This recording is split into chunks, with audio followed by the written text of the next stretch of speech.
آئیے آئیے،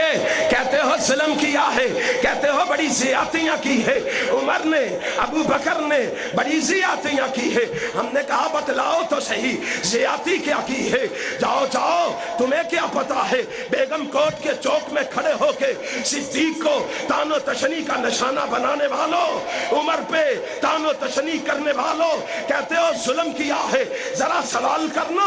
امام باقر سے، کتاب تیری ہے، شرح ابن ابی الحدید ہے، ہاں ہاں جلد اس کی 4 ہے، ذرا کھولنا اس کو، رب ذوالجلال کی قسم ہے یہ سوال ہو رہا ہے، امام باقر سے سوال ہو رہا ہے، ارائیت ابا بکر و عمر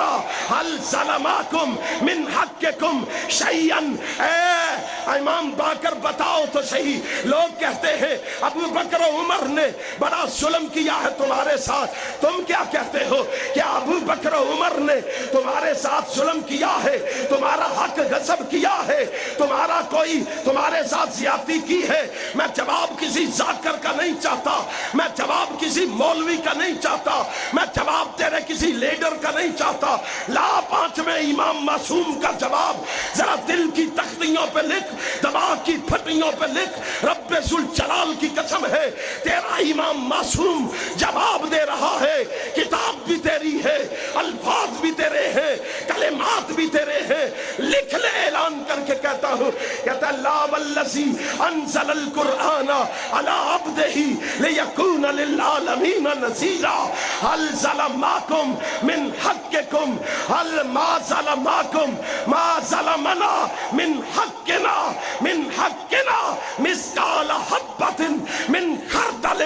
امام باقر کہتے ہیں اس ذات کی قسم کھا کے کہتا ہوں جس نے اس قرآن کو محمد کے قلب اطہر پہ نازل کیا ہے، میں کہتا ہوں ابو بکر و عمر نے ہمارے ساتھ کوئی ظلم کوئی زیادتی نہیں کی، یہ جھوٹ بولتے ہیں، ہمارے ساتھ اس نے رائی کے دانے کے برابر بھی زیادتی نہیں کی، اور میں تیری بات کو مانوں، تیرے امام کی بات کو مانوں، تو جھوٹا ہو سکتا ہے، امام باقر جھوٹے نہیں ہو سکتے۔ میں تجھے اعلان کر کے کہتا ہوں بھول جا اس بات کو، بھول جا اس بات کو کہ تو تبرہ کرے ہم خاموش رہیں، تو تبرہ کرے ہم اپنے گھروں میں گھس جائیں، تو تبرہ کرے ہم خاموشی اختیار کریں، رب ذوالجلال کی قسم ہے اعلان کر کے کہتا ہوں کٹ جانا گوارا، مٹ جانا گوارا، مر جانا گوارا، جب تک زندہ رہیں گے پاکستان کی فضاؤں میں صدیق و فاروق کی عظمت کے جھنڈے بلند